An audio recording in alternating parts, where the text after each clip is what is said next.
Now it's about 7 o'clock in the morning, and we're getting ready to go down to the 1994 Stunt Forum. Circle Burners put this on every year. It's usually a lot of fun. People get to exchange some of their new ideas, their new technology. Get to meet all the friends we haven't met since, last contest of the year. One of the things that's real nice is we always have a few of the people, and we'll be one of them this year, bringing out their new ships. So should be a lot of fun. I'm going to pick up George Ventrini. He's the guy that's been working on this bathroom with me, and for anybody that has not been following the Tsunami videos, right through this window is the world's most labor-intensive bathroom. Anyway, we won't get into bathrooms for just now, but it did come out, or is coming out, I don't know what the right word is, as good as you can expect.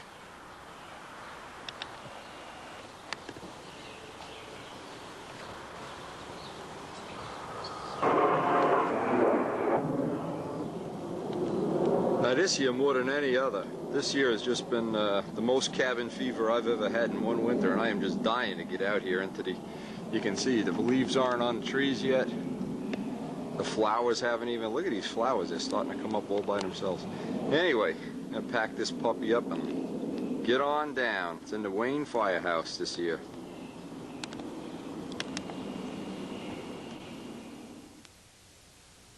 Did you get the pictures I sent you?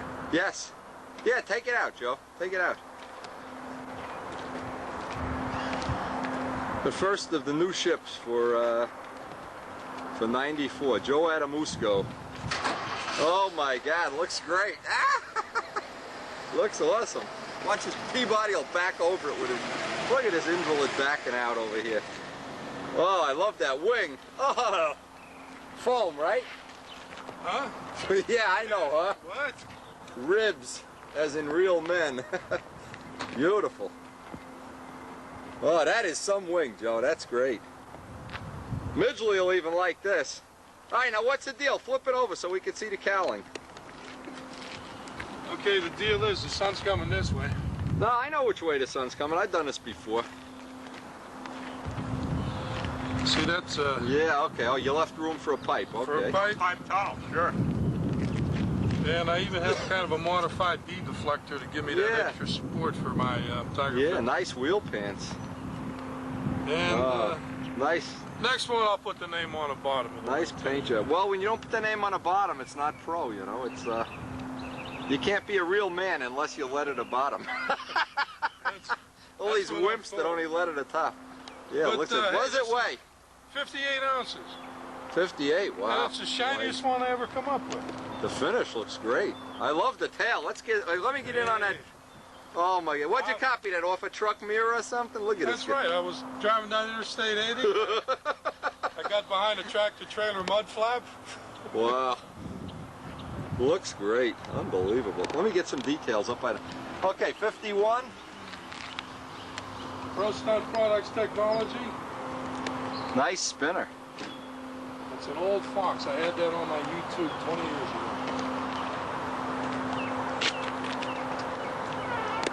Elliptical wing.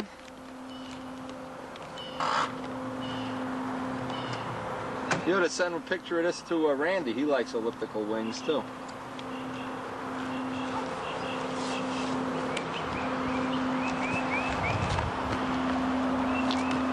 Absolutely beautiful, Joe. Beautiful. Thanks, Looks real good.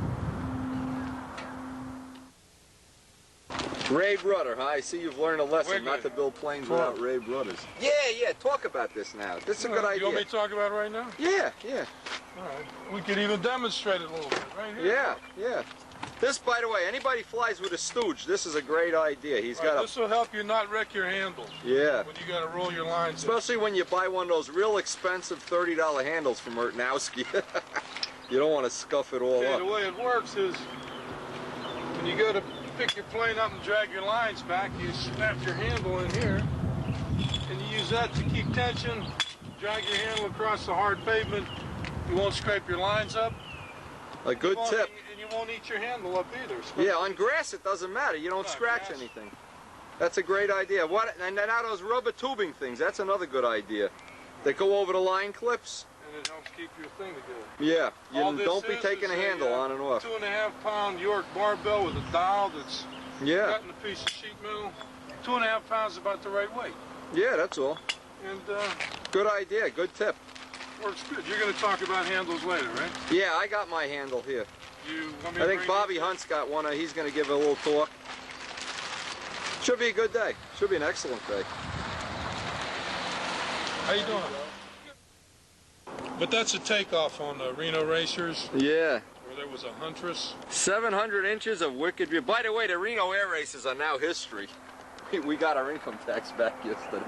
We owed them $4 grand. So there goes Reno and the gnats and everything down the tubes. Smile, you're on candid camera. The IRS is trying to get you. Out of the plane, Super Corsair caught on fire. Guy Yeah, backed out, yeah, auger number radio, one. boom. Number one went in at Phoenix.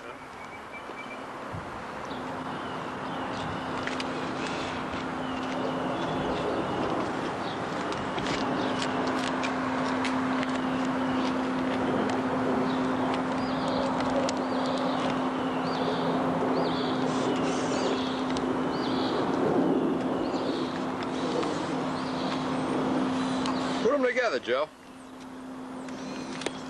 My wheels must be oiled better. No, I haven't flown it, so they can't roll. They're not worn out yet. We can have our own concourse award here. It looked like a nice pair. That's right, man. That is some nice wing on that plane. I got ideas up here on, you know what we were talking about, the big PM airfoil in the... Yeah, yeah. I may have to go to 64-inch wingspan. What?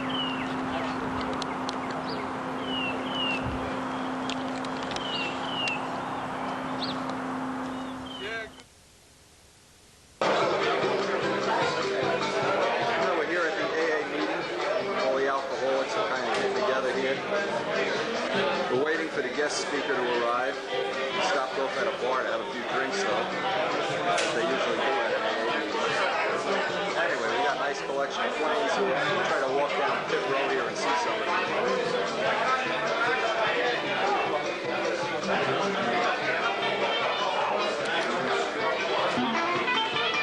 Some idiot threw the country and western jukebox here, I can't believe it. Now we'll just walk around once. T-shirts available, light boxes, country and western music, some trophies and awards from whatever. Who knows what? Ah! The Bhagwan! Bhagwan Ostello. How you doing? Check Mike? out my biplane. I'm going to put it on video. All right. I'm trying to avoid him like the plague. Unfortunately, I don't know enough about Monaco. Rick Macaluso, the king of stealing planes. My next stunt ship. Put it right in your pocket, Vic. Put it right under the wing of your albatross. I love it. The aluminum Mustang. That and Madison's. You guys What's on this thing?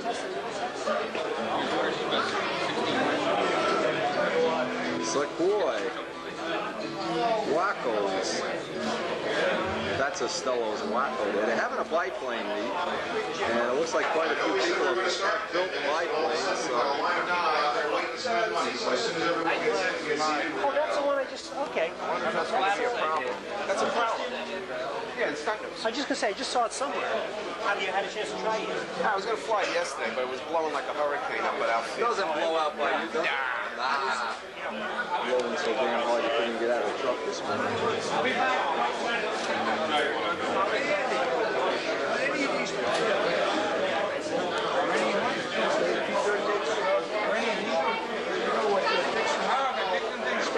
This guy's looking to put things in some.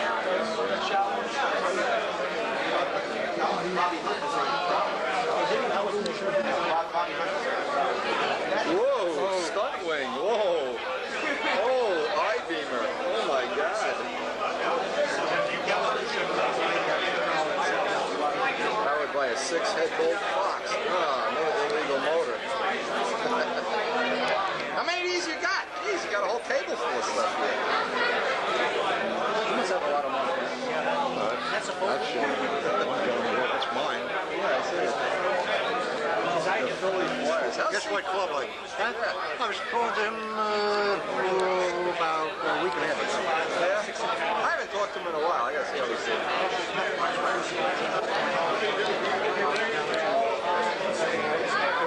As always, we try to capture the true flavor of an AA meeting. Everybody's swearing they haven't had a drink in 52 years, but they're all drunk. I don't know if we can believe it. Scott Smith.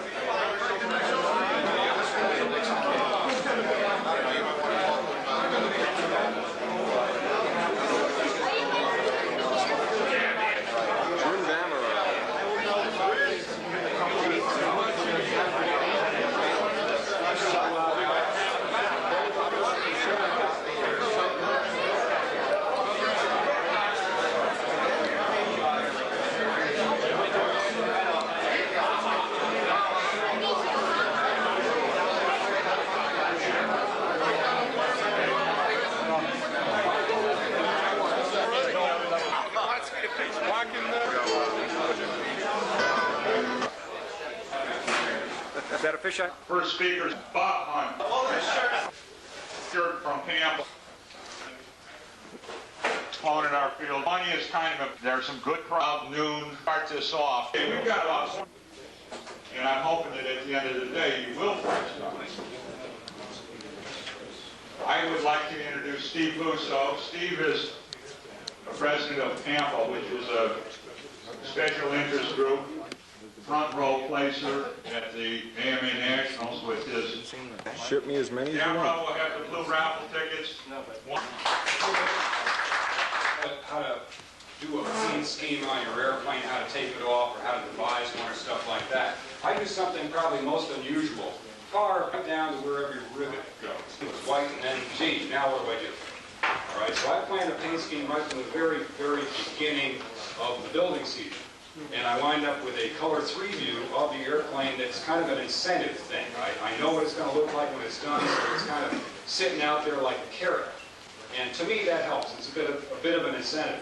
And for a finished product, let's just give you one example. That's the one I did back in '91 for the original Zap machine, the Super Kestrel. I mean, everything was planned out.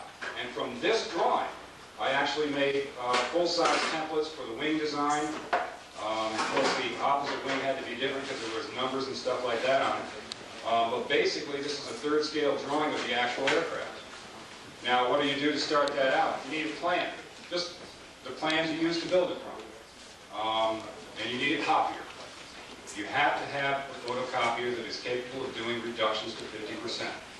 Because you will take this plan from the very beginning, reduce it by 50%, and then if you want a quarter scale drawing, take those sections. It will be in sections. 11 by 17 sheets of paper. Take those sections, take them together, line everything up. Things are still straight, put it back on the copier, run it through at 50%. You have a quarter scale side view of the fuselage. That's the hard part. There are other ways to scale it down, but this is mechanically the easiest way to do it.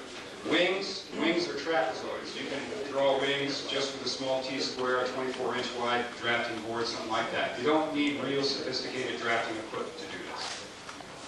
And mostly photocopy type stuff. From there, I'll throw it on the copier one more time and come out with a photocopy of it and fill it in with colored pencil, ink, highlighters, you name it. Starting at the, thanks for giving me a lot of time to get prepared, Rich. Starting, say, at the basics. This is a basic 3 view of the airplane that I'm building this year. I call it the Sound Wave. It's got 3 or 4 different other names. It'll have a 4th nickname, I'm sure, someday. The fuselage was basically reduced via photocopier. This is 1/3 scale. It's not a huge airplane, I think a 58-inch span.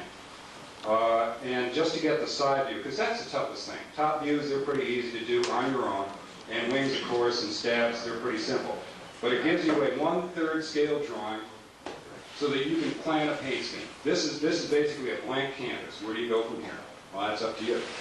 Now, to what degree of detail you want to put on there, I wind up with letraset lettering on there, reduced to the correct size, white lettering on black background. I have outline lettering with red inside of it. I go nuts. I plan all my ink lines, all my rivet patterns, things like that. And then, of course, I have to guess what the other wing looks like and what the bottom of the wings will look like, okay? Kind of continue on from there. That's the basics. The end result, hopefully I have, let's see. This is the black version. I've got a purple version. Okay? That's the final result. Airplane won't look exactly like this, but it'll be so darn close you wouldn't really be able to tell the difference. All right? I've got a wide variety of Electroset lettering on there that's been reduced and pasted on. I've got, all the ink lines are on there. I prefer a colored pencil to do this kind of thing. I use Prismacolor pencils. They're about $1 each nowadays. I've been able to collect an enormous amount of them over the years, and they're all about this long. We had a time where I was doing nothing but orange airplanes. I have about 50 stubs about this long of orange. So I kind of taped them back to back so they fit in the electric pencil sharpener on cheap. At $1 a piece, What can you do? Steal?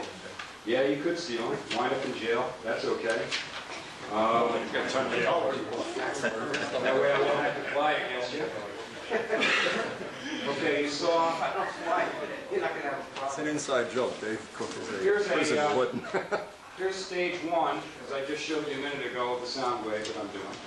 Okay, from there, I took it to stage two, which basically has the outline of all the different colors. It has lettering put on there. A lot of it is just glue sticked on. And from this, I will make a photocopy master that will then be colored in. All right. You can really go hog wild using a photocopier. I have samples, if I can find them here, of how crazy you can get with lettering. For example, I wanted to do a version of this called the Headhunter. So I went through 7 or 8 different names. As usual, you got to do that. And so I started out by picking a type style that's called Manila. You see the tiny little style there? It looks kind of Chinese-ish a little bit, maybe kind of a jungle type of thing. That's directly from a chart pack $8 plus sheet of press-on letters. But I didn't want it solid. So what I did is I put it on a photocopier, enlarged the living daylights out of the thing. Get rid of that. It'll be a heck of a cleanup mess after I'm done here. And Jimmy's looking forward to it. I wound up with lettering this size, which I just traced around the outside with a felt tip pen. Okay? It's a little blurry here and there, but I had a little practice. It's not too bad. But from there, I reduced it and started filling around with colors. What would it look like? That's a reduction photocopy. Okay, started fooling around with colors. And actually wound up almost completing the paint scheme with an outline photocopy of that word Headhunter sitting on the wing as a paste up, and fill it in, throw some, I don't know, what are those, spears or arrows or some junk like that, feathers, things like that. All right, as one of the preliminary designs. I must go through 20 or 30 preliminary paint scheme designs for fun. I mean, I take the time, I go crazy. I don't think there's anybody else in the world that does it to this extent that I do. If you really want to go nuts, and this is a perfect example of it, we could produce a 3-view and a perspective drawing and try to take that paint scheme and put it onto that perspective drawing. This is something I did for Dixon some years ago for his Charisma kit design. I think he uses it in his kit or is using it for advertising, that kind of thing. But it would be ideal, you've got a top, front, and side view to figure out what your paint scheme is going to look like. It's a blank canvas. And you've got a perspective to try to figure out what it's going to look like at an angle. That'll give you a much better impression, because you've got to live with these babies when you're done. I mean, when you're done with a paint scheme and it's sitting there on your wall, it would be nice to like it. Instead of being like disappointed, gee, I wish I had done that. Okay, you can do that on a piece of paper. You can figure out what it's going to look like or what it might look like, what it won't look like. If it flies good, you'll like it. Yeah, I don't know, Bob. This flying stuff, I think it's overrated. Here's the master for a Jaguar paint scheme I did for Eric Jensen. This airplane flew right at the end of last season. Yellow, metallic green, metallic blue. It's got black. It's got a little red in there and all that. Eric, who does not have patience, he has no patience whatsoever for this kind of thing, actually painted like this. He's learned a lot of patience because he had a plane to go by. Otherwise, it would have been blue with white letters on it, stick on it. Okay, but he had a plan of attack. Here's one you saw last year, Mike Rogers. Okay, this is a PM46. This is third scale. It's got all that checkerboard stuff on there. That checkerboard is glued on. It's actually glued on the airplane. Because I didn't like it as a solid color and said, well, what would it look like with checkerboard? So I made checkerboard, pasted it on with a glue stick, ran through the copier, and away we go. All right? And the airplane turned out real nice, except he didn't do the checkerboard on the wheel pants. I'm still mad at him for that. Oh, there he is. Here's a Jaguar that I did, but then I fooled around with a grid pattern of ink lines and stuff like that on it. And then beyond that, I fooled around with making the grid pattern look three-dimensional. And that looked really stupid. So I backed off. Because you can go as far as you want to on paper and say, no, too much, back off, and get about to a comfortable place. That pattern hides a lot of green. Oh, you can hide every flaw that you could possibly imagine on that. I mean, it looked like typewriter keyboard when you do a three-dimensional type of thing.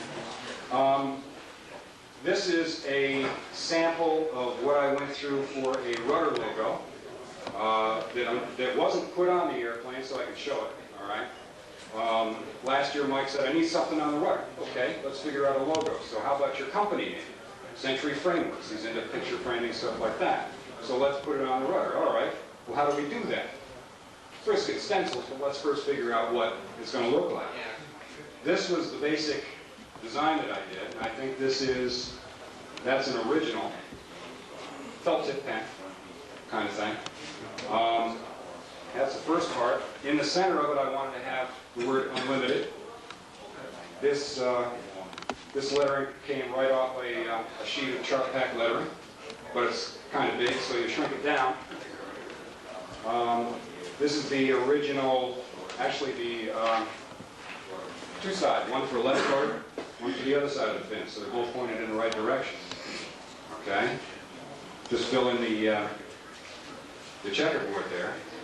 And then we wound up putting letters on the thing, Century Frameworks Unlimited, some kind of phony baloney company there. Full size on the bottom and a little bit enlarged on the top. Gave him some color ideas and stuff like that. And it says, Nike says, just do it. Well, no, he didn't. But that's his prerogative. This is the master that I use. All the letters on here are cut out and pasted on individually around in a circle letters. Okay, this is a cut and paste extravaganza just to figure out what something's going to look like. All right. The most important tool again is a photocopier. You can play with things when you get to a color copier, whereas I kept coming back from the color copier place with colors that I didn't want to have. So I made a master to figure out, well, what's a color copier going to do to the colors that I give it? And pass those around. Try to figure out which one's the original and which one's the color copy. One thing color copiers cannot do very well, and that is orange. Everything else they do, not bad, but orange, for some reason, it escapes. It turns brownish, it turns rusty. It just no liveliness to it, unfortunately. And I have done a lot of orange airplanes.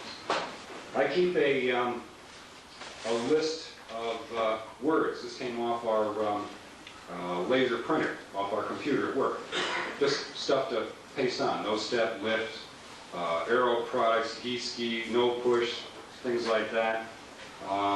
How about white letters on a black background? All you have to do is lift the lid on a photocopier and run one copy, you got a black piece of paper. And these are white letters, chart pack letters that are rubbed on. All right, and this is the master. You know, if you want to put ST60 on a black line on one of these things, well, you just make a copy of this or reduce it down, and you've got the white letter. It's not cheap. It's a cheap over. I mean, these sheets are $8 a piece now. I mean, you got to get around it. I have the catalogs at work, so I take the catalogs, throw them on the photocopier, and get any type style I want to, basically, including some of the more ridiculous ones that Electroset puts out in their Electrographica line, where the sheets are $14 and change each.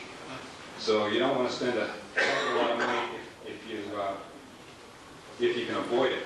This is a series of experiments that I did for Barron last year for an airplane he didn't quite get to any contest with, but it had quite a bit of advanced publicity. His Bearcat 600 with a Nelson, God knows what on the front, turning 28,000 RPM. All monocoque. That's tough. Designing a paint scheme when the guy says it's all going to be monocoque. Period. Trim strips are 3 inches wide. Period. Do it. Oh, okay. What colors do you want? I don't care. I'm colorblind. Yes, colorblind. So I came up with my favorite, which I sent to him, and of all the gall, he didn't like. And I thought it fit not only the airplane, but his personality to a T. This one's called Damn It. You can do it with monocoque. Let me see that. You can do it. You can do it. It looks like Mike's paint job. Here, they don't have to come back, but send them around, all right, for an example. You can send, Glenn, you can send some of these things around. I did one for Bob Gieske this year. Doing a paint scheme for Bob Gieske is like, you're taking this, it's like, why bother, Bob? You already have your mind made up. You know what colors it's going to be. You know what the stripes are going to be. I'll send Gieske a copy. It's an exercise, you know? This is what it could look like, Bob, if that were yellow instead of white, you know, that kind of a thing. So I did one for Bob. The great thing about this design that Bob's building, another notebook, is I brought the white master, just the outline, I think third scale drawing of the thing up to Scott Smith's, left it there. And I don't think any of you guys, 6 guys come down to Scott Smith's on Monday nights to build their airplanes. They all looked at it and said, what is it? What is it? They didn't see a Nobler there. I kind of don't blame them. That's kind of what it's going to look like when Bob starts flying, except it's not going to be yellow, it's going to be white, God knows what it's going to be. All right, but the stripes are pretty much as is, red and all that. So I, just in case, made a color copy of this, a bunch of color copies, and then before I sent it down to him, I took an X-Acto knife and removed all the yellow. So it was nothing but holes. And if you wanted to see what it looked like with blue instead of yellow, you just put it over a blue piece of paper. Or white, which is what he wanted. I know that. It's going to be white. All right? But at least it gave it, you know, you can put it over a plaid or checkerboard or anything you want to. All right? It's kind of like a coloring kit. But, yeah, it was a pain in the ass cutting out all the yellow, the tiny little slivers and stuff. Some of the others now, I guess I don't have a color picture final version. Sorry, yes I do. I got a whole mess in here. Hang on a sec.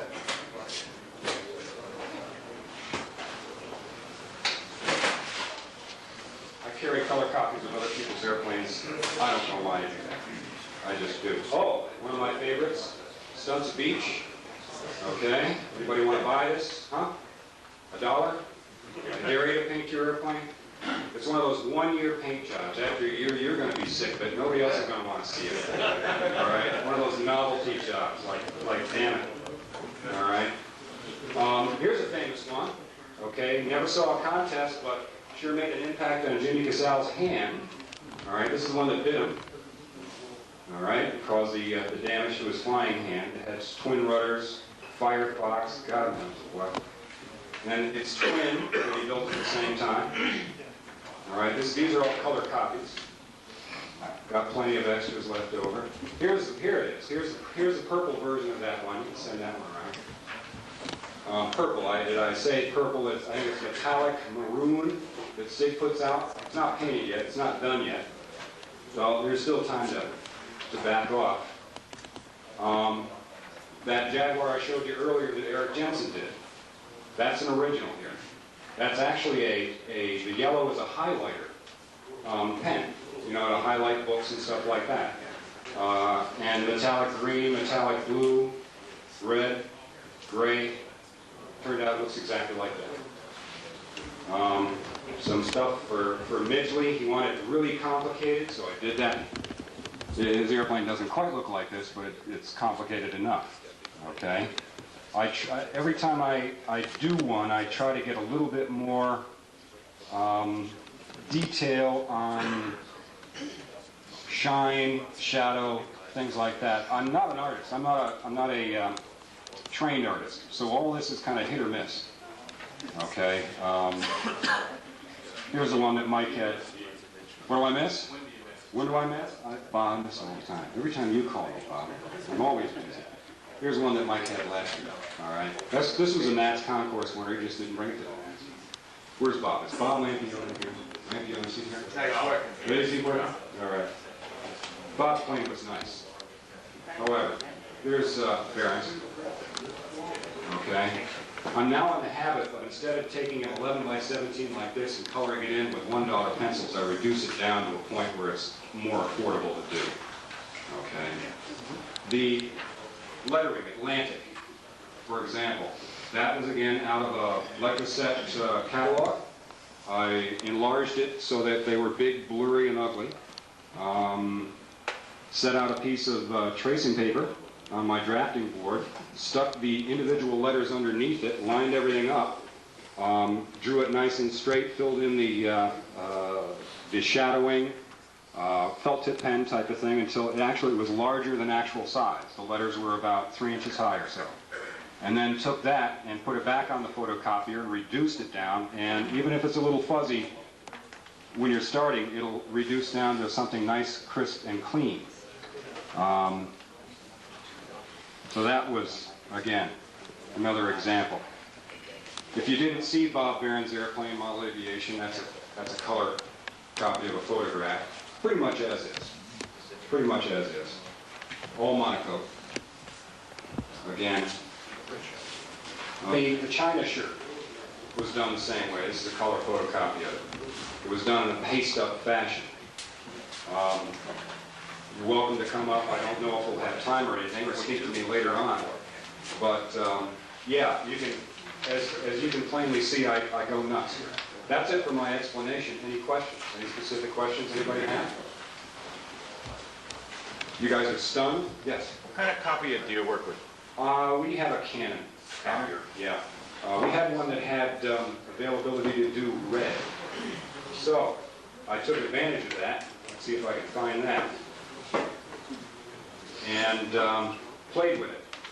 And produced a potential name for an airplane that it's a good could be. Okay, Cyclone. That came off a copier with the capability of doing red, with the exception of some of the shadowing on the P and all that, not quite complete. The original was black, and on a copier that can, you know, change black into red, it'll do that. The blood splatter and stuff like that was basically just splattered ink, and then enlarged it and all that kind of a thing. This is an actual type style called LZH1. I think it's available from Letraset. But you can buy this type stock. It looks terrible. Awful. Tom? Steve, are you starting out with a full-size weapon? Absolutely. Start with the planes. Okay. It's the most accurate. There's a little bit of fussing and fudging with a photocopier, all right? But as you reduce something, it gets more accurate. So you're pasting a bunch of stuff together? Right. Just pasting it down to the size that I need. A measurable, scalable size. Quarter scale, third scale is usually the best thing to do. And from there, you've got a blank canvas that you can plan your work. 5 minutes? 5 minutes of questions. No more questions? No more questions. Rich, that's it. Thank you. Okay, hold still. I want to thank Steve.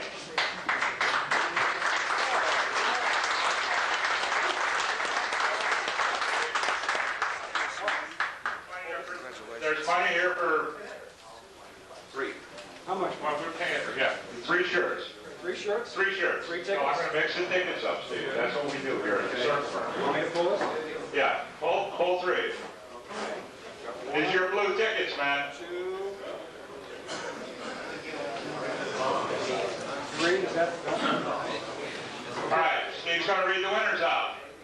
Okay, first one is 413210. 413210.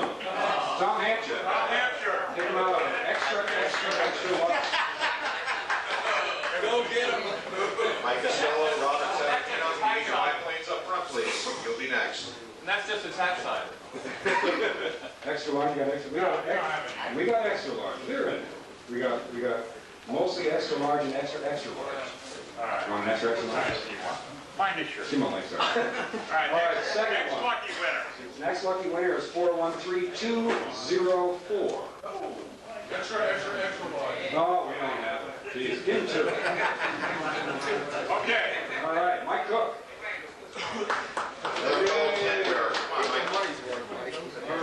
All right, the third one is 413207. Oh, look at that. All those guys sitting together, how come? You guys can go into business. Wasn't fixed, I'm serious. I want to see those tickets. You tell me. Your blue tickets, gentlemen, are no longer any good. We have drawn the 3, we've collected the money. Now, we will give you more opportunities to buy blue tickets. Jimmy is going to start a brand new round. Okay, I'm going to have Bobby draw. This is the last batch of blue tickets Jimmy sold for a shirt. Bobby's going to draw one. We sold 15. We're going to get one shirt here, man. Already got the next round going. Who else wants some?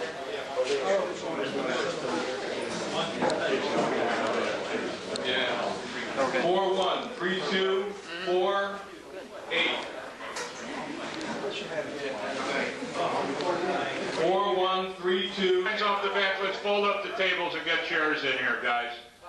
We're going to start here talking. Tell us about 2.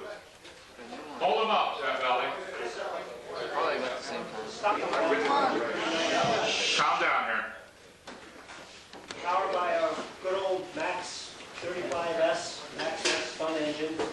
It's pretty straightforward, except I put a pipe on it, strictly to keep the plane a little bit cleaner, and it seems to work well. So far, it's a decent flyer. I've got maybe half a dozen flights on it. It's just a good fun plane. It should be a good. How much to shorten those? Okay. What else? This is a wee duper zilch with it's built exactly the plans, except I just streamlined the front end a bit. And I don't know what it weighs, maybe about 12 ounces or so. Flies beautifully with OK Cover 99. All right. Hey. In all honesty, I don't think I've ever had a plane that's more fun to fly than this. And Dan can attest to it. Dan Benjock's flown it. And it will do everything. And it even flies in a wind, surprisingly. A lot of fun. Very good. If you guys, now Tommy, fold the tables up and we'll get them out of there. Any more airplanes back there? All right, we got one more shirt going now. Bob's going to draw another name. One more. Remember, Jim is selling these all day. Now, Jim's going to tell us about biplane. A biplane contest coming up on the 1st of May with our profile meet. That's our Circle Burners profile meet. Is the 1st of May, where we fly scale carrier and stunt profile. We decided biplanes we would allow any bi or triplane with any, whether it's built up or profile body, figuring that there would be 5 or 6 guys dumb enough to do this. And my blush is that anybody that makes a landing after the motor has stopped was going to win the contest. That these things were just going to fall out of the sky like crazy. What we have here is Robert Sabatino's 38 Special. And I don't know where he is. He's going to explain that. Jimmy's going to tell you more about biplanes since he's actually flown one.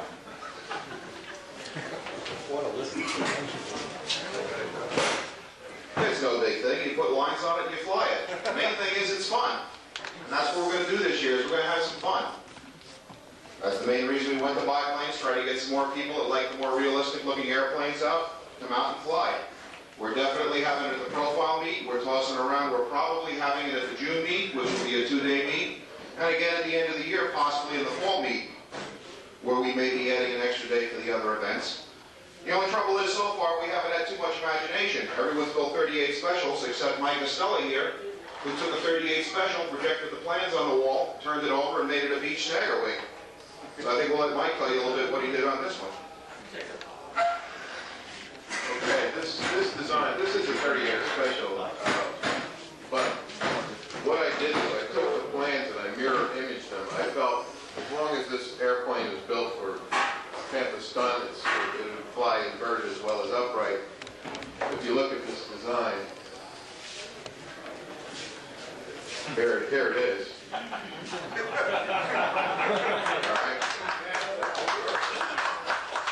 Now the wheels, I relocated the landing gear so it's good. But if you mirror it back, For those with no imagination at all. now before I began this project, I sent for scaled photos and previews from Bob Pack at Scale Model Research. I have photographs of this paint scheme. Ties into Steve's talk about having a plan before you begin. It was very helpful because I didn't have to think about, where I'm going to trim. I just followed the photographs that I had. And I did most of it. I put it on mostly freehand. I used Letraset. Well, just to begin with the finish, I decided to put the base coat in SIG gold rather than the traditional silver because some of the trim was gold. So I felt that I could mask that and then pull it back off and reveal the gold striping. All the graphics, the letters and numbers were produced with a software package that I like to use. It's called Makeup by Bitstream. I use a drafting applique. It's a repositionable drafting applique, and I cut out all of these stencils with an X-Acto. So it's not very high tech, except maybe for the computer part of it. The drafting applique does go through a laser print, so I guess it's not low tech. What else about it? It probably would be competitive in profile scale as well. The way I did the fuselage design, I had 1/16 doublers up to a certain point, and then from that point back, I put 1/16 balsa stringers to depict the scale effect of the stringers on the real airplane, and then covered it with silk span. If I had it to do over again, I would probably make some of the center stringers a little bit fuller, because you get the effect near the top, but as you get towards the middle, they don't push out enough, so you don't get enough. What's more clear on it a little bit then? Hope so.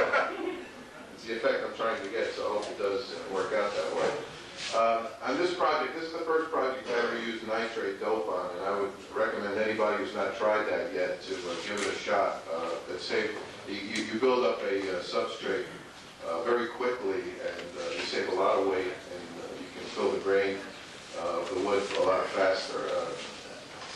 The encouragement by people like Tom Hampshire and Wendy, I decided to give it a try. And after 25 or so years of modeling, it's still something new you've never tried before. So give it a try if you haven't tried it before. Once you get done with the nitrate, you're using beauty rate, you don't go back to nitrate again. What else about it? It's right now, without the clear on it, it's 35.5 ounces with all of the components. So I should be able to get it in under 40 ounces, which is the target weight. That's another thing I never did before, was weight. A quarter ounce of wingtip weight in each wing. I don't know how it's going to work out, but hopefully I don't have to remove it because it's permanent, at least semi-permanent at this point. The nice thing about dope finish is you can hack it up and repair it and get it to come out looking like it wasn't hurt. Oh, there's another point about this airplane is that you can't hardly finish a biplane when it's put together. So you have to finish it at this, in pieces, and then put it together if you want to get a decent. But you can't spray the top of the bottom wing or the bottom of the top wing when it's all put together. So this is the way I decided to finish it. There's masking tape at the seam where it's going to join on the fuselage so that when I glue it, I'll get good adhesion. There are cabane struts, just like on this airplane, and they'll go just like this one is. I also designed it so I could change the bell crank from a 3-line to a 2-line, so I could run throttle and play and scale. Bring the motor mount back for that too? What's that again? Did you bring the motor mount back to the bell crank? No, I didn't do that, but that would have been a good idea, to bring one of the motor mounts all the way back to where the bell crank is so that you get a good solid mounting point for it, but this is going to be okay. And that's about it. Any questions about it? You have questions? Yeah. What did you use to fuel-proof that? Well, I'm going to use 380S clear to fuel-proof this whole air. Well, this is stick dope, so it's all fuel-proof anyway. This is the stick beauty rate over top of the nitrate. Did you use the light coat or the super coat? I used light coat mostly. I only use super coat if I want to get extra shrink and I didn't need it or want it, so I stayed away from it. There's another thing that I learned in this airplane is I use a lot of nice light quarter grain, and I got a little washout in each of these wings. And I think quarter grain is not such a great kind of wood to use for your trailing edges unless you're going to put shear webbing in. Bob, you got any thoughts on that? I got a little bit of twist, and I never did before with regular or sea-grain wood. Anyway, did that answer your question? Yeah, I was going to ask you, did you have any compatibility problems with the light coat over the nitrate and sharp corners?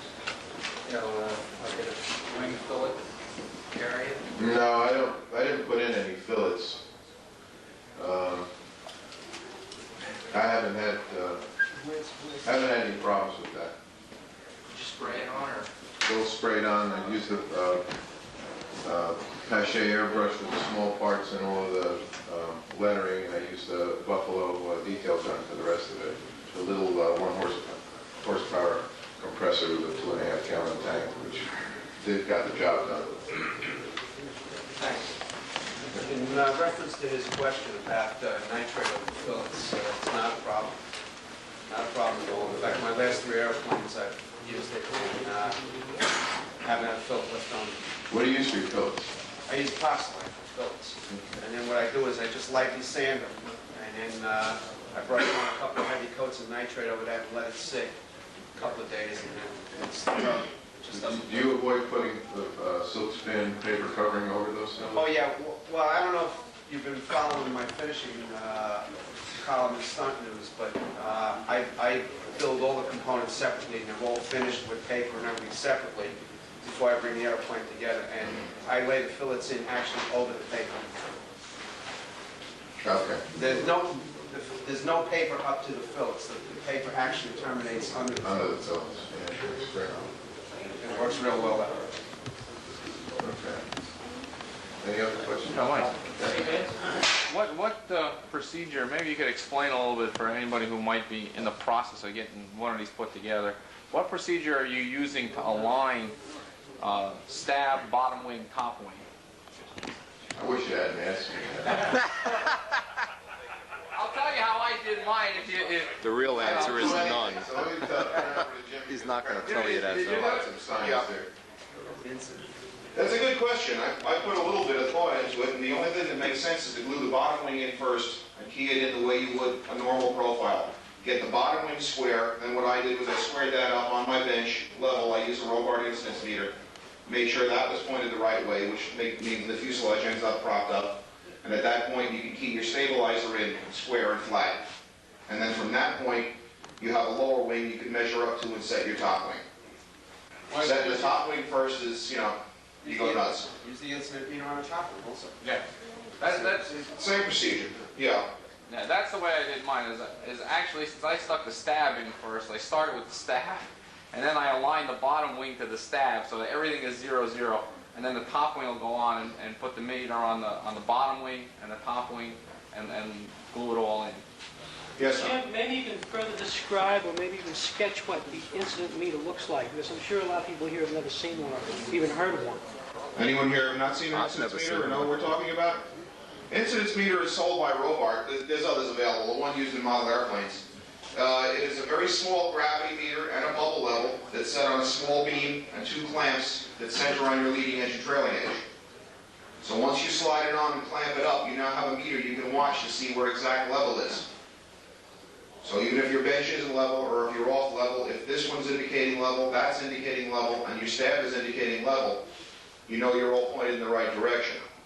The other thing, if you're on a scale application or building a free flight ship and you need 2 degrees incidence in one wing, 2 degrees incidence in the other, this meter is calibrated in degrees, so you could set one wing up, one wing down. For our purposes, you're almost always 0, 0. You can do it with a ruler. It's a little bit easier if you use the incidence meter to know you're in the ballpark. Yeah? Should the top wing of a biplane have 1 to 2 degrees negative incidence? That's a good argument. I wouldn't think so for a stunt. Most of us that have been throwing it around during the winter basement session sort of figure we want to keep them 0. Keep everything 0. However, if you're building a big biplane for scale, I believe Tom can tell us the Augie's proper method was 2 degrees negative on the top wing, I believe, or? He wasn't so concerned about that as he was making sure that the CG was far ahead. That he's not here as an old-time scale flyer who's a member of our club, Augie Buffalano. And if you have a question about how to make a scale bike or a scale high winger work, call Augie, because he's forgotten more than I'll ever know. Yeah, but Tom said his way go up to his numbers and involved a little bit of incidence, I believe, in the top wing or something like that, and that one flew fine. But for stunt, we sort of figure we want to keep it 0. Yeah, I can back that up with the experience with the bislabs because that's 0, 0. And that thing is perfectly equal in both directions. Yeah, but we're talking about airplanes that fly, Tom. This is true. Come on, Tom. Don't let him do that to you. Where are we starting the CGs on these things? Somewhere in the wing cord. How is it? It flew extremely well. The first time I flew it, I only had a 35 on it, and it really didn't have enough pull. I have a 40 Magnum on there now, and I haven't flown it with the 40. This is built strictly for the kit. It's monocoated. It seems to have everything that it's supposed to have. I mean, it flew extremely well. I didn't do too much with it because it was just 1 or 2 flights. Yeah, this airplane was built from the Dixon kit. You can ask Bob any questions you want about the kit. And I believe the CG on the plans for this airplane is about the leading edge of the bottom wing, which puts it a little ahead of half on the top wing. That looks about right mathematically. That's where I'm going to start out. Call me next week. How'd you calculate the CG on the GSCB? He simply reversed the stagger, so it's going to work out in the same place. It's just an inverted version. Instead of a forward stagger, it's a negative stagger, but the wings are in the same place on the fuselage, so he's going to work out right about here. He's going to be at the leading edge of the upper wing. So the CG is after the leading line, the forward line of the bell crank? Yes. I put a radio cow on mine, and the little does have it, so I probably just have to put a cow. Well, we're all talking off the top of our hats. Bob has flown his, but I don't think he's flown it that much with the 40 yet that he's done anything more than level flight with it. And we haven't flown ours yet. So where's the CG? Call us next week. Come out at the contest and find out who's right. There's some turning inside and outside, and it's an extreme case of stagger and closeness of the 2 wings. The only thing I see is the more stagger you have, the more you slow down in a corner. The one other thing I can tell you about biplanes is they eat horsepower. Whatever you think it needs, put on more. I went from on the Lynx, which is like on a 37-inch wing. It's a little bit smaller than this, but a wider core. I started with a Stunt 35. I went to a Combat 35. I'm now going to a Super Tiger 40, and now it's flying. And they look fine in level flight. You go to pull up and you think you've got a rock on the end of the string. The only thing that cures it is more prop, and the only thing that pulls more prop is more motor. That's why my crazy little biplane over there weighs 38 ounces and has a Super Tiger 46 on it.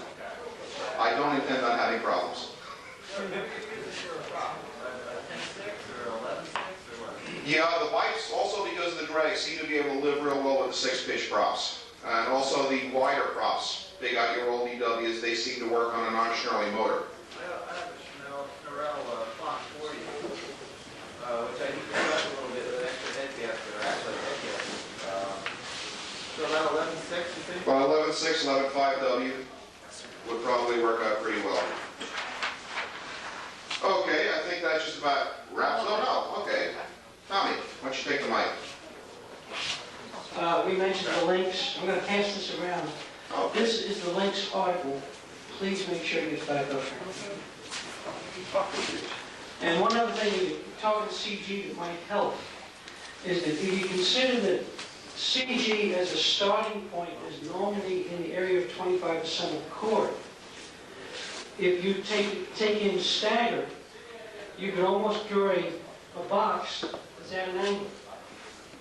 So that if it's 25% of each wing and you have 2-inch stagger, you have a good shot that 1 inch back will be about from where it would normally be, let's say, for the lower wing, would be your starting, or in this case, 1 inch forward. If it was 2-inch stagger, and it was normally 25% back, if you move the whole thing 2 inches forward, your starting point would be 1 inch back from the top wing where it would normally be. Understand what I'm saying? Split the difference and just move it that much. But it's only starting. Okay, Rich. Thank you. Again, it's my pleasure.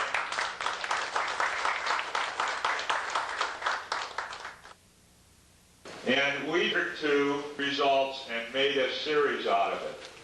Originally, there were supposed to be 13 events. We had a rain out. We had a couple canceled. We awarded points on a 10, 7, 5-point basis, and we awarded them separate per skill class. And we kept a running tally, and it took a lot of work on Tom's behalf, and I think it was interesting for a lot of people. These awards were donated by the clubs at the events and the flyers. And I want to thank everybody for participating. It was a good series. I think what we wanted to do was try to get 1 or 2 more people or 5 people to go to an extra event. Go and travel. This is a lot of fun. You can go around. They're nice people. They don't step on your airplanes. So I'm going to have Tom hand out these awards. I've got the list here. Just what I'd like to add to it is that, first of all, thank you for everyone who chipped in with their dollars at each contest. Because without that, we couldn't have gotten the trophies. We spent about $175 on trophies. We had about $10 left, so it was tight. And that's also taken into consideration that the Perpetual Cup was donated by Jim Damerel. So the expense would have been a whole lot more. But this was strictly something that was taken care of by donations. Also, there were 123 participants last year in our stunt events in the Northeast. And I think that's great. And I hope maybe next year there's going to be more. But again, the big thing is it's a thank you to everyone who participated and everybody who donated.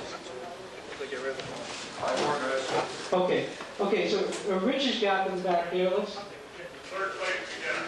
Okay, 3rd place beginner. And I hope they're here. If they're not, we're going to have to get them to them. Now remember, this is accumulated points. 3rd place beginner is Jan Carter. Is he here? Yeah.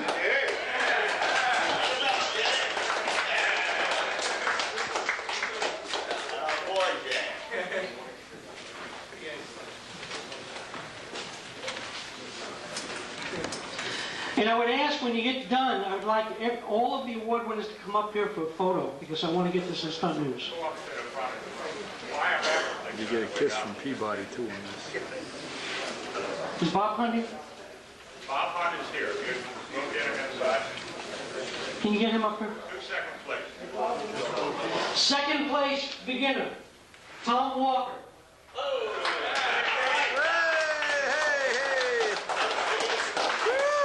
Nice suspenders. Get a free set of suspenders, whatever you award. What's up?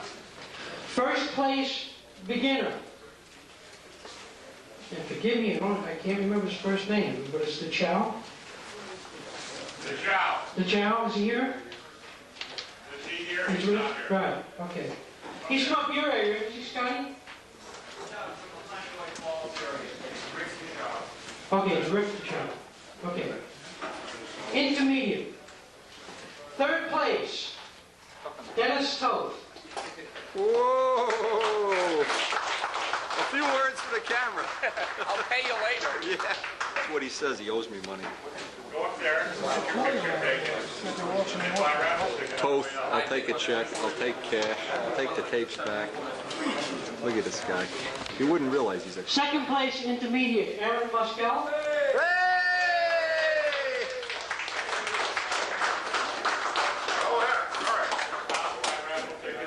Hank Aaron. Nice hat. Nice hat, Aaron. Thanks.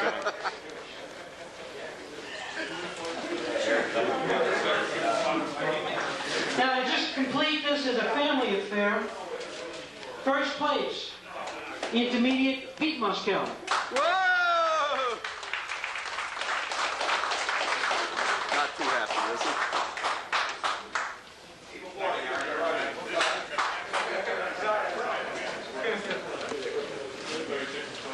Yeah, that's 100. I changed it to here and there for everything.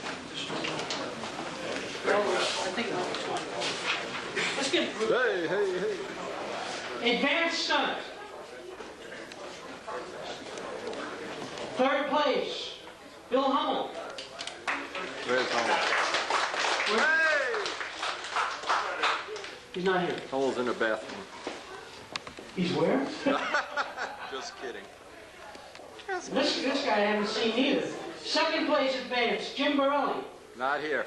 Not here. He's out flying. He's out practicing. He's an expert now, right?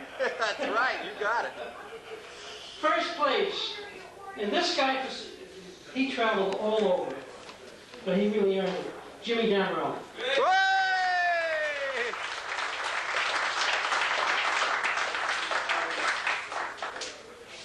Steve Russo.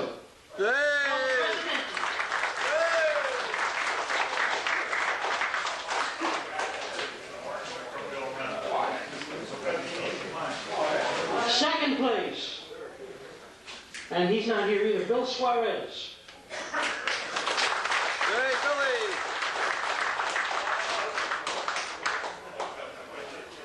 You think we should give out first place? Nah. Nah. All right, we'll forget that. Winklis Ertnowski. Yay. Hello.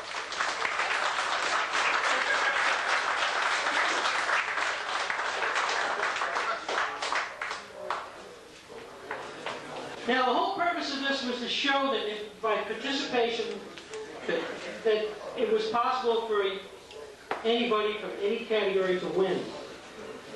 And sure enough, an advanced flyer beat out the expert.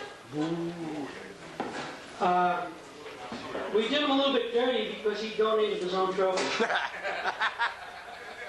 He's going to do it again. But everybody, please be thankful that he did donate this cup. The Grand Series champion, based on accumulated points for about a dozen contests, is Jimmy Damerell. Yay!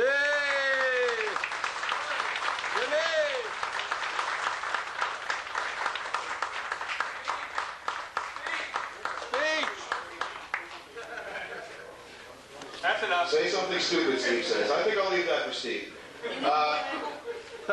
But we will talk about the man that put this fund together, and that's Tom Niebuhr, your District 2 Panther representative. He thought this up, along with Rich Peabody, came up with the idea of having the series. This will be the perennial trophy. It will get a second base built on it and a plaque. We'll have names on it up till the 2000s, and after that, someone else can add on to it. By all means, I learned a lot last year. I went to Pennsylvania, I went to Delaware, I went out to Cleveland, I met a lot of nice people. A lot of people I met here the first time last year. Give it a shot. It's worth driving around. Go for the series. Hold it up, Jimmy. With the Tampa rep, I think you ought to. Yeah. Give him a kiss, Jimmy. Some things we don't... Tommy put the wide angle under there. Can all the winners get up here, please? So we can get a photo? Yeah. This whole room is full of winners. When do you go ahead up? I'll run that for you. It's already running.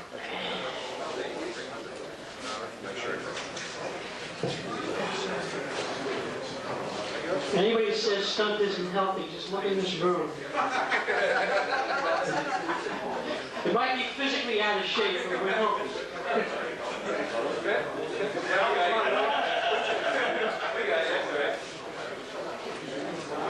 Thank you. All right. Everybody smile. All right, it's on the front part.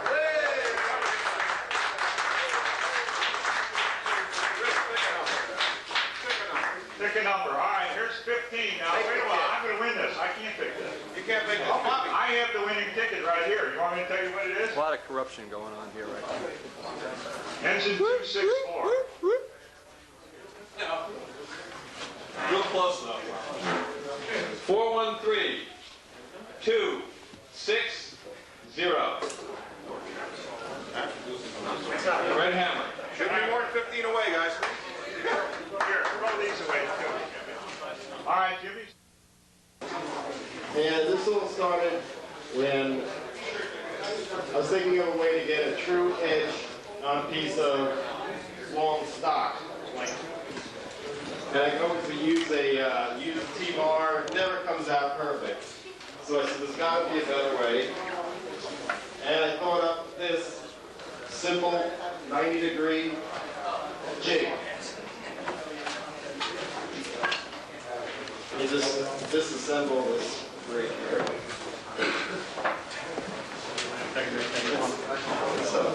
One hand. I see that. You're doing well. T-shirt tickets going again. Pick that up. Unfortunately, he taped it together. The tape won't come off, so the demo's over. Very simple to make. This is a smooth surface plywood that I'm a sign maker, so this is easy to come by. It's just got a smooth surface laminated on it. They call it Duraply. I don't know if you can get it in every hardware store or lumberyard, but you can try it. If not, you could use the thick plexiglass, like half-inch plexi, or you could even do it out of aluminum, I guess. But this is really simple to make because it's glued with carpenter wood glue. You mean to hold that before you hurt yourself?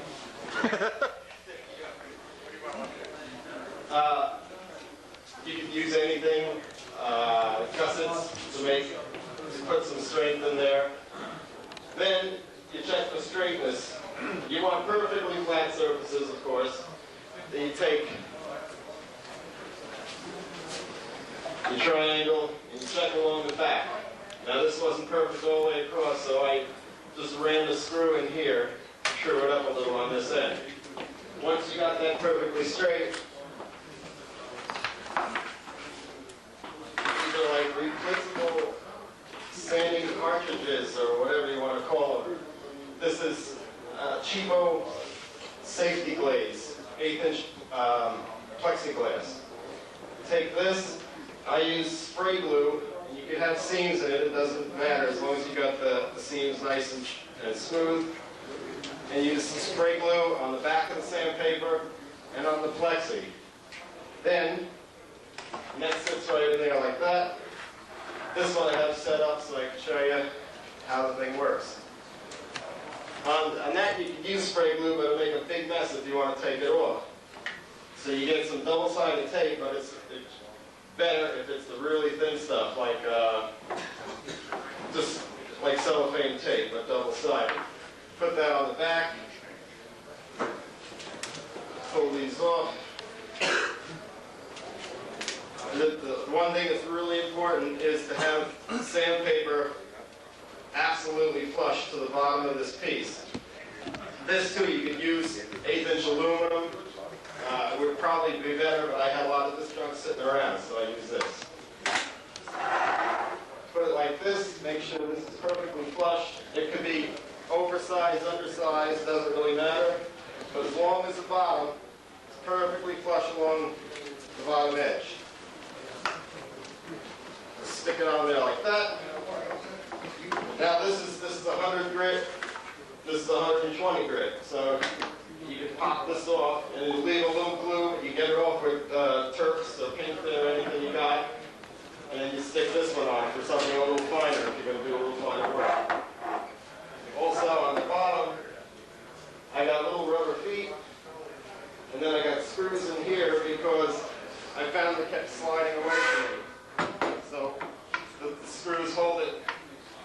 against a true edge, of course. Now you take it like this. And I thought about it first for a stock like this to get a true edge on it, or like this, you get true 90s every time. But take a piece of junk like this, and you run along it,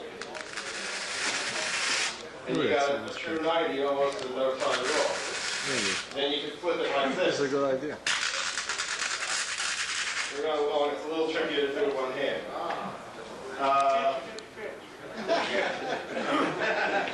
Now, if you got something long, you could use something like this. By the way, these are all done. This is how I built my fuselage. I'm building an SV11. Put it down on the plan on a sheet of glass, and I zapped these to the glass. Lined everything up. I made a bunch of these and had a bunch of these going down the edge of the fuselage, and then laid in the formers and stuff. But these I squared up. I cut them out rough on a jigsaw, and then came along and just screwed them all up.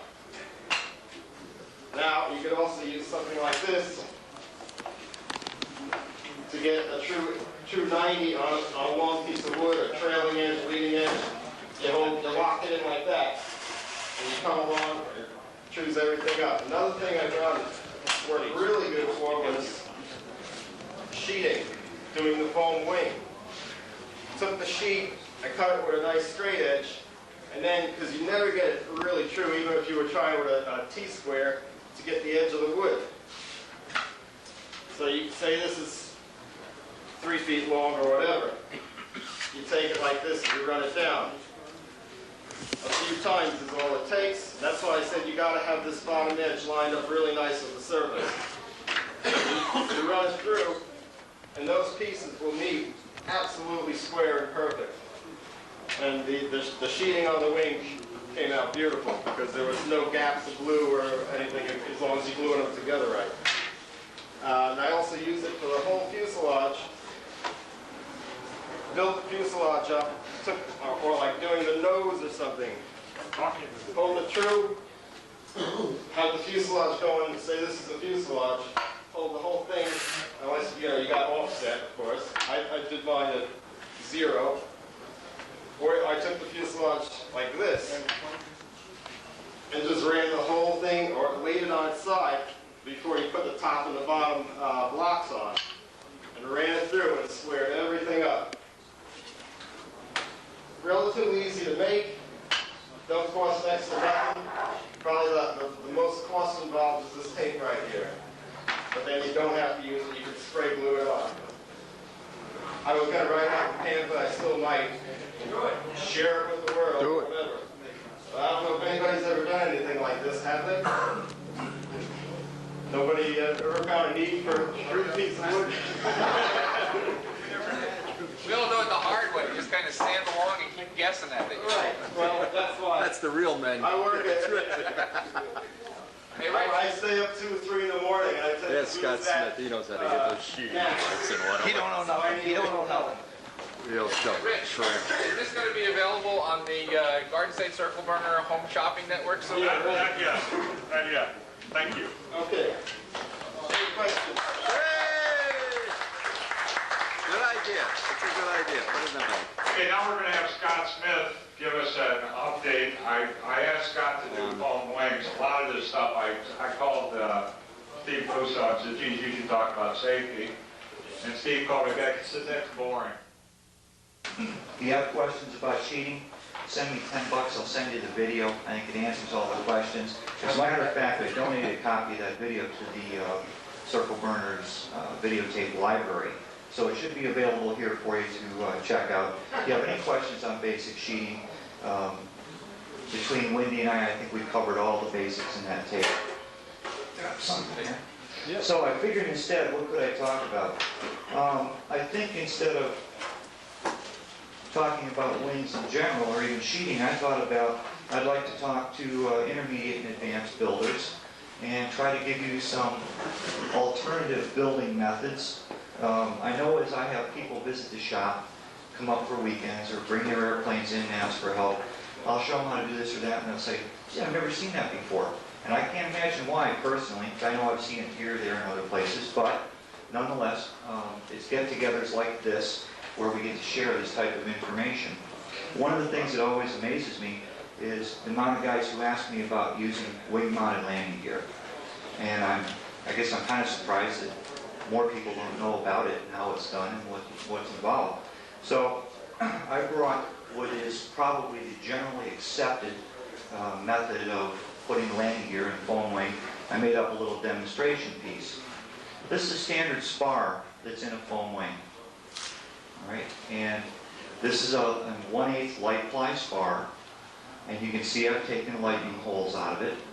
All right, don't go crazy with lightning holes, because you're going to use this for a spar and to take a lot of the shock of your landing gear. You still have to have some strength, so don't go crazy. You can get it down about like this. And then the two items that are added specifically for the landing gear are the landing gear clips. These two little half ribs that go from the spar to the leading edge, and the landing gear block actually locks into those. Give me just a second here.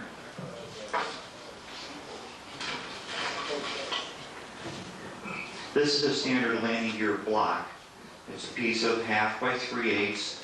I believe this one is basswood or pine, and it's got a groove in the bottom where your landing gear sets. And then I put a piece of same size hard maple on top, and I drill a hole straight through it for landing gear leg to come up through.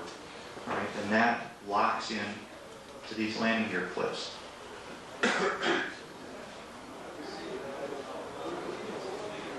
Of course, I had to grab one that's off by a smidge. There we go. Locks in there like that. And it's important when you're installing these landing gear blocks to get a real good joint against your spar, the flush joint at the back here. That's where most of the strength is. And then, again, good joints into your landing gear clips. And that's basically what's in your wing when you're going to do wing-mounted landing gear. Now, like I say, this is the generally accepted system. There are other ways to do this. If you're taking your first crack at wing-mounted landing gear, this is definitely what I recommend you try. Don't try one of these free-floating setups where it doesn't have a full-length spar, just a small box out here. For your first time out, I don't recommend you get exotic. Stay with the standard. Now, this same general structure is going to be used for wing-mounted gear, whether you're talking about a 550 square inch airplane or if you're talking about an 800 square inch. The basic structure is exactly the same. So if you're looking to get some experience with wing-mounted gear, I would definitely recommend that you start with a smaller airplane. This structure will take a lot more abuse from a 40 to 45 ounce airplane than the same structure is going to take with an 80 ounce airplane. All right, so if you're an intermediate flyer, if you're flying off a lot of grass fields, they may be rough, your landings aren't super consistent yet, stay with a smaller size airplane for your first experience in wing-mounted gear. It will be a whole lot more tolerant to those poor landings in the beginning. So I'll leave this here, I'll pass this around, you guys can take a look at it. If anyone has any questions at the end of this,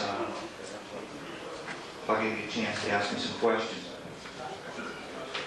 Now the second thing I want to talk about quickly, I think we all know that it's real hard at this time, and has been for the last 2 years, to get really good wood. And we all need really good wood for our stabs in our airplanes. And especially a good piece of 3/8 for someone who wants a 3/8 stab. It's real hard to find, and if you do find a light piece, the darn thing is twisted or has some bad grains, so once you get the elevator cut out, it's starting to kick one way or the other. So an alternative method that we use is to use flat foam centered stabs. This is a piece of 5/16 inch thick flat foam. Now you can see on here I've drawn 2 stab halves. These are somewhat small ones. These are for a lightweight, which I think is around 540, Steve, 540 square inch wing. Yeah, something like that. It's basically a 40 FP airplane. Okay, but on a 5/16 piece of flat foam, I'll draw out 2 stab halves, Using straight edge and a good X-Acto knife, these will very easily cut right out.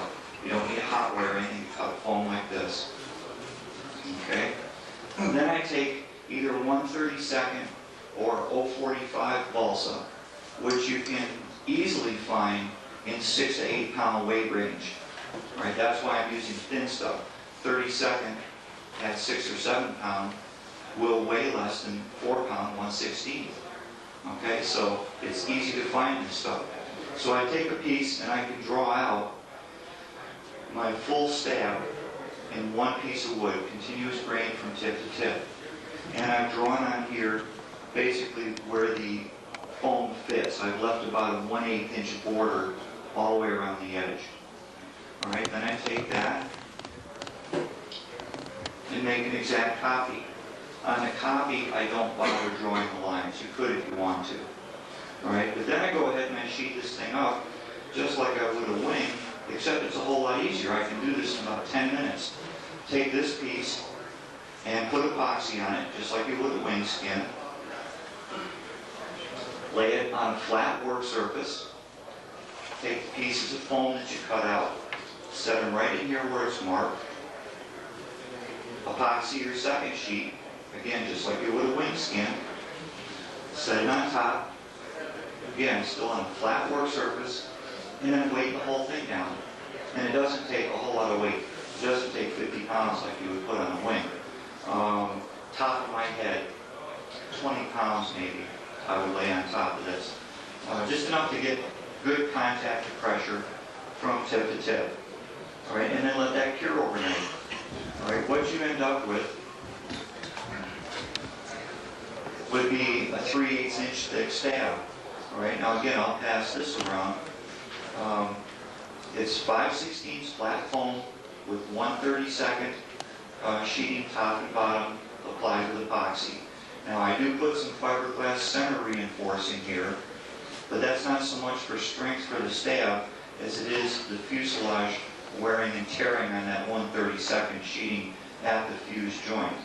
But I've just used 3/4 ounce glass cloth, some Z-epoxy finishing resin. All right, and then my elevators for this particular set are 1/4 inch balsa, tapered to 1/8. All right, now I've got my hinges in here. I've got my horn in, standard CSC horn. I've got glass reinforcement on my horn clips. I've got ply horn clips here. This is ready to go with about 3 coats of dope on it so far. This entire assembly weighs 1.8 ounces. Now this happens to be the stab and elevator from the CD Max Special. For those of you who don't know, it's basically a redraw of the Genesis 35. So this is, again, a good 40 FP size airplane. 1.8 ounces is not necessarily the lightest stab elevator setup in the world, but it's certainly very competitive. This was very easy to do. That stab and elevator, the stab itself, is made, capped, tips installed, and completed in probably less than 2 hours of actual work time. All right, the time that you spend waiting for the epoxy to cure for the sheeting, the glue to cure for the caps, that's the longest period of time. But the time to make is very minimal. And that's a good way to end up with a good stiff stab. Very easy to do. And you don't have to worry about what was the grain of the wood, what was the weight of the wood. You're going to come out with a good weight. Now, I started to say this was a CD Max Special. I had 5 other guys build them besides myself. Now, I ordered enough wood for all of us to build the same thing. I let all the other guys pick their wood first. So invariably, I ended up with the heaviest wood that we had in that particular group. My stab and elevator at 1.8 ounces was the heaviest of the group. I think 1.70 was the lightest. Most of them were right around 1.74, 1.75. But you can see, very light, very easy to do. I did it, and the other 5 guys in the group who were beginner intermediate flyers at the time all equaled or bettered my weight. Very easy to do. If you want to pass that down, everyone can take a look at it. Now this is a larger one. This is 3/8 flat foam with 1/16 sheeting top and bottom. Now, this happens to be a stab for an impact. right? Needs half-inch total thickness. And this, as it is, without tips, it's capped but no tips. This weighs a gram or two under 1 ounce. Add elevators to it, get all your hardware in. I know you'll be under 2.5, which is very reasonable for a 60 ship, 51 ship, or 46 and right ship. Again, I'll pass this around so you can take a look at it. Don't hesitate to try to flex them a little bit so you can see what they feel like. You'll see that they're very rigid. There's no carbon fiber involved, nothing fancy. It's a very straightforward way to end up with a good stab.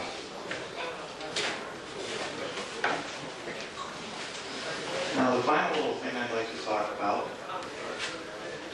well, mine in particular happens to involve foam. Foam is not necessary for this. Almost anyone who builds a plane rounds it into the spinner of the nose.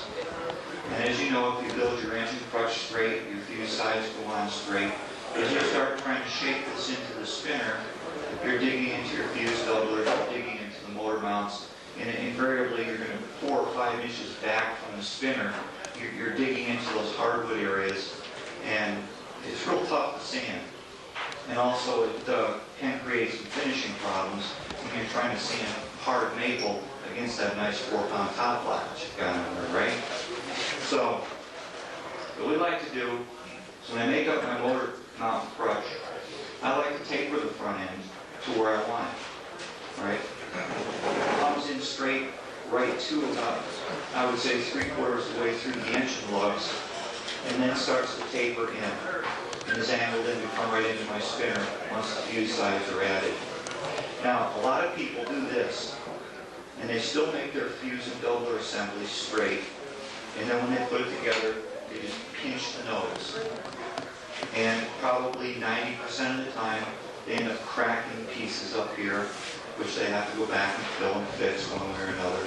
Or they don't really get good joints up there, so that vibration cracks can develop in the nose section later. They're usually pretty far forward, so they're not really stress problem cracks, but definitely, since they're on the nose of your airplane, right by your spinner, it's certainly high visibility.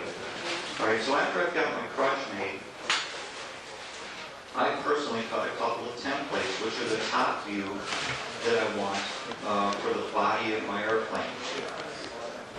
Got them centerline. I make them out of plywood. And the curvature to come into the spinner is set in here. Now actually, when I make these templates, I put a little extra curvature in here, about an extra 3/32. I want a little over curvature to it. All right, so I cut myself a straight block of foam, and I put one of these templates on top, one on the bottom, take my hot wire and cut it, and I end up with a block of foam with that cut into it, which gives me a 3-piece foam assembly, the center and 2 outside edges.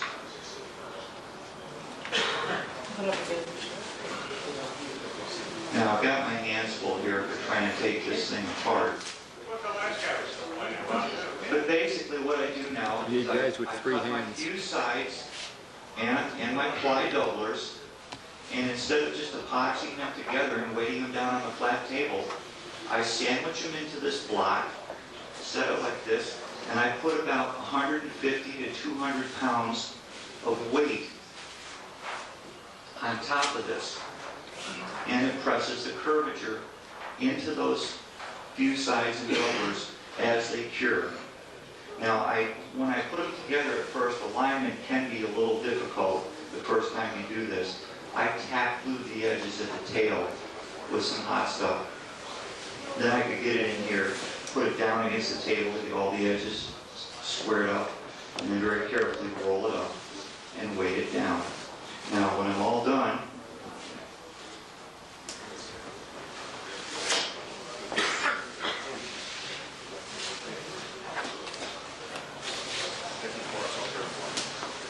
don't you make me practice? No basis here. Now when I'm all done, you can see the curvature is molded right into that piece.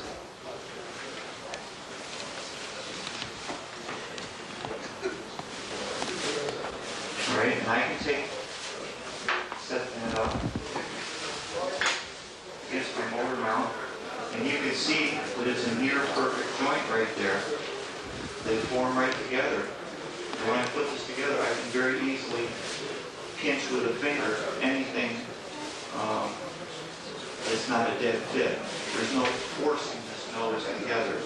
Now, I say I made my block out of styrofoam. I have also seen guys make this out of a piece of hardwood. Gerald Champ out on the West Coast took a piece of 4x4 hard maple, some type of wood, took it to someone who had a good bandsaw, and basically cut this same assembly. He took a photocopy of his plans, glued it to the top of the piece of wood, and on a bandsaw they cut this out. Now actually, foam cuts very well on a bandsaw. And you can make this by cutting it on a bandsaw the same way. You don't have to hot wire cut it like I did. So like I say, you can make them out of foam. You can make it out of a block of wood. Very easy to do.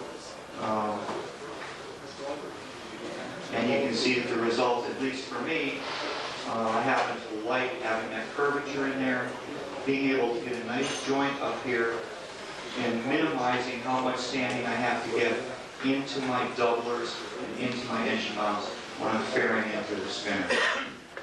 All right, now that's basically all I have to talk about. So at this point, I'll throw it open to questions on any of the three things that we discussed. The wing-mounted landing gear, the flat foam stabs, or this fused molding assembly. By the way, I'll leave this assembly up here so you can all take a look at it during the breaks or whatever through the day. If you have any questions, by all means ask me. The phone is always on the shop. If you don't get a question answered today, you have to think of something later, don't hesitate to call me. Even if you don't get an answer, leave your question on my answering machine. I will call you back. Where can I borrow some money, Scott? I need $4 grand for income tax. Are you cutting your thin sheets of foam yourself? Yes. What would you be doing? Like using a pair of dowel rods or something and dragging the foam across? You want all my trade secrets, don't you? He's going in business, Scott. Watch This is out. very easy. 5/16, I have to have some aluminum channel that's 5/16 thick. I put a piece on either side, wire right down it. 1/4 inch foam, I use a pair of 1/4 inch rods. Same rods I use to taper a flap or an elevator. 3/8 foam, same way, a pair of 3/8 steel rods. Very simple to do. All you have to do is make sure that your starting face of your foam is flat and that you weight it down each time you make it pass through. Yes, sir. When you make your fuselage sides, do you make one curve different than the other to allow for offset? Yes, as a matter of fact, if you look at this later, you'll see that I've got about 2 degrees of engine offset in this crutch assembly, and so that the taper is a little bit different. And the fuse sides are a little bit different. That's why I have this assembly all marked, inboard side, outboard side, and what the top is, so that I can't get the 3-piece assembly screwed up. Right. If you're going to incorporate engine offset into this, you need to have all 3 pieces marked so you can maintain your orientation. If you're going to set it up dead straight, and then you're going to handle your engine offset by reaming out your engine lugs or something, then you don't have to worry about it. Scotty, is that foam that you're using to make the mold, is that a different type of foam that you're using for the wing? Is it a denser foam? Well, for me, this is a standard 1 pound per cubic foot density expanded polystyrene foam. However, your point's well taken. You probably have a lot of trouble finding this. The blue 2-pound foam that you find at lumber companies, they use for insulation, they use for making docks and stuff because it flows. That would probably be much easier to work with in a bandsaw type of setup. Now, I think I cut this. This is something real strange. I didn't really think about it when I made this one. It's 4.5, 5 inches thick, something like that. Actually, all you need in thickness is whatever your fuse side is. Right? This fuse side is 2 7/8. So this only needs to be 2 7/8 inches high. And I think that the styrofoam, that blue foam you can buy at lumber companies, is typically inches thick, and it comes in 4-inch thick sheets. Any other questions? Okay, guys, I thank you for your attention.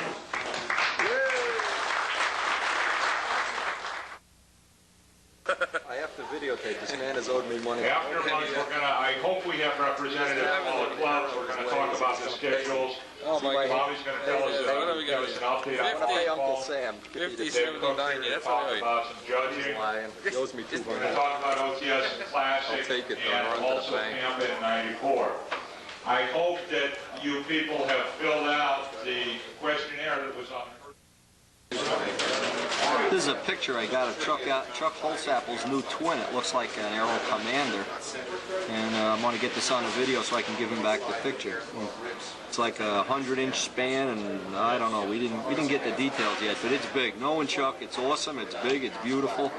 Probably has breast implants or something, we don't know yet. Great, great looking. We got some other pictures here I'd like to get on video too. We're taking a lunch break.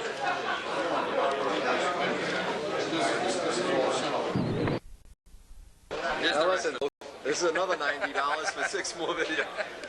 Look, watch the money change hands, watch. See this, Uncle Sam? Beat your heart out.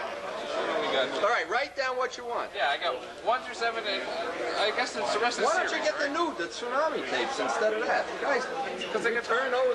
What do you want? Shit. Turn them in. Get with the new stuff. Do you buy a 92 Edsel? Buy a 93 Edsel. Okay, send me the whole series then. I give you that. Plus, I don't bring you back the other ones. Where does that series that you have end? At the end of building? At the end of painting. The end of painting. I'll send you the tsunami set, and you take what you want. But write your name and address now. You got to go with tsunami stuff here. What unbelievable. What is last year's automobile?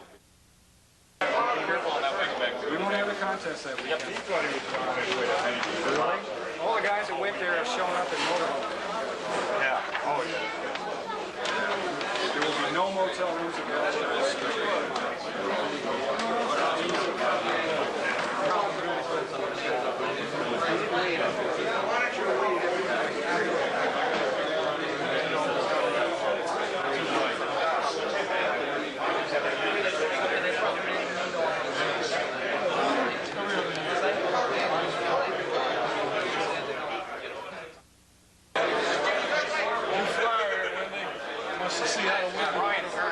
That's right. That's right. How old are you?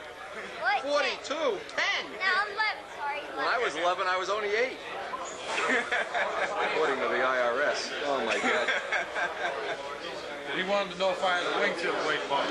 Well, people will buy some tapes today so I can pay Uncle Sam. Oh, my God. I hate to go to jail. You ever try to build in jail? Unbelievable. I guess the workspace kind of crowded. Yeah, they don't let Sheets used to let the guys build in jail. Anyway, Bob Gieski's here. Look at that canopy. That looks like a Midgley canopy. Guarantee a Midgley made that canopy. What else is here? Profiles. Oh yeah, DeJulius. Yeah, I heard. I gotta look at it. This is Steve DeJulius. Steve's. All right, where is he? Get him out of the can. Drag him out here. Put a hook in. Where's DeJulius? Look at this. Here at the hot dog eating contest, Big Jim's in the lead.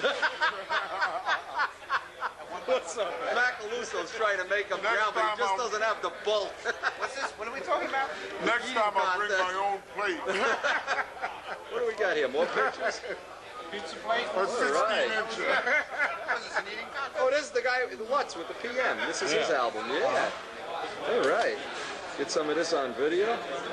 Get Jose Modesto's hairdo on video. There you go. You wouldn't believe it. My stepdaughter got dreadlocks when she was in the Bahamas. She come back. I thought she was going to marry you. Send her home. I was going to wrap her, gift wrap her, and send her up there. I know Lampione had to work today, but I figured I'll tease him about it. Wait, let me show you this picture. You got any good ones here? Oh, Mary. This is your album? No, this is this gentleman here. Got a picture of me. Hey man, you gotta get this in there. Oh man. This is Ortiz's book? Or No, this is this gentleman's here. This, oh, get Lutz, yeah. yeah. Look at that. Oh yeah, I got these pictures, huh? Wild colors. Yeah, wild. Voodoo Child. Flip the page slow. I'll get some of this on the video. This is half the fun of being here, seeing all this stuff. Yeah, all right. Jim Damarel. Jim D. Good man. This is Harrisburg, right? This is the year I couldn't go to Harrisburg meet, yeah, 1993, May. Yeah, 93. I was in jail. Uh-oh. Didn't have the money for the bail bond. Nobody was buying tapes. It was Mike Rogers, Mike's, that's PM. right, yeah. That I beat him at this contest, but they cheated. John D, man, we miss you. Where are you? Come on. Where is he? It was Billy Suarez, PM, under construction. Yeah, yeah. PM. PM finished. Suarez messing up the living room. Refinished. Yeah, refinished, right. So where is Mr. Suarez? I don't know. I thought he was going to be here today. Nice motorcycle, Bill. Got a custom bike show. You get the points from the custom bike and the plane combined. Come on, Bill. Yeah, I thought he'd be here today, too. P38, all right. He's got an original picture of Billy Suarez with the P38. This is the got jet the under P38. construction. There isn't even a scratch. It needs a gas tank. Serious? That's great. Yeah, I was up at his house. This one. Look how young you did. Check this guy out. Wait, let's show his face. Talk about embarrassing. This is when he was under 100 years old. Look at this guy, Jet King. Unbelievable. Unforgettable. Ortiz. He stuffed that one. In fact, when you go through the album, there aren't many he didn't stuff yet. And ones he will stuff. Hey, Midge. Yeah, Midge. Midge was okay. I don't care what Campbell says about him. Yeah, that's an old picture. I remember that well. Someone building something here. I don't know what this is. It's an original PM.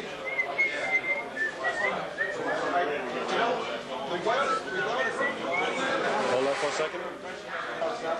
This is Big Jim's weight loss program here. What are we doing today? Hot dogs? Yeah, here's number 2. And Busso, a man who can't gain weight and a man who can't lose weight. He has lost me at least 3 times. Well, we have to go on your famous roast beef and pizza diet. Roast beef and pizza, that's it, man. I'm going to the hospital religiously once a year. Here's Rick Campbell swearing he's going to kick Midgley's ass in next year. Even if they don't fly, he's just going to go over his house and kick him. The Sportsman of the Month Club. Yeah, I wish I had some money. I'm hungry. They won't feed me. Give me $5, I'll get you some pizza. What's this that I hear that Wendy has to pay your royalties to the club? That's right. That's right, man. I got to pay my dues. I got to pay my dues. Right at the trough.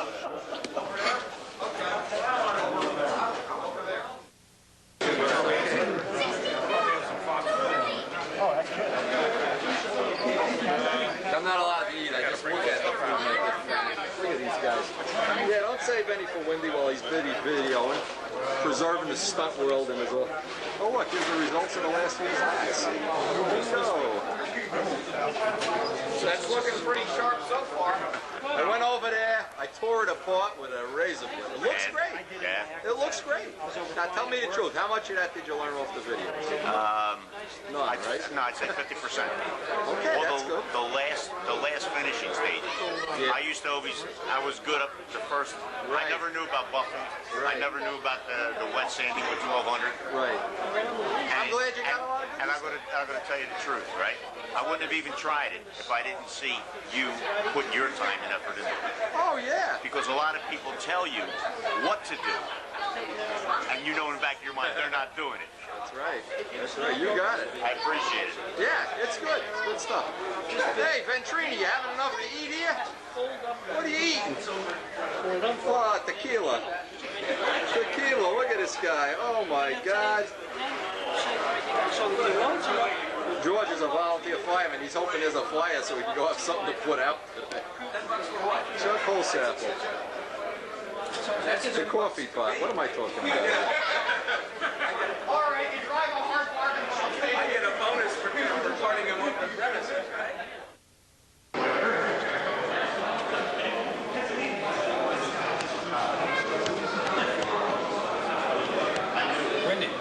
Yeah.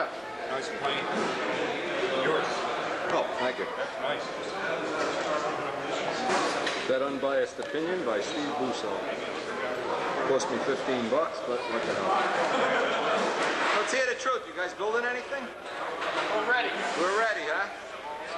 That's what Hitler said when he invaded Germany. He didn't invade Germany, he invaded Russia. What do I know? There's the guy that owes me money over there. Help me put that up. Okay, where do you need your point?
or a passing of someone who's meaningful to them.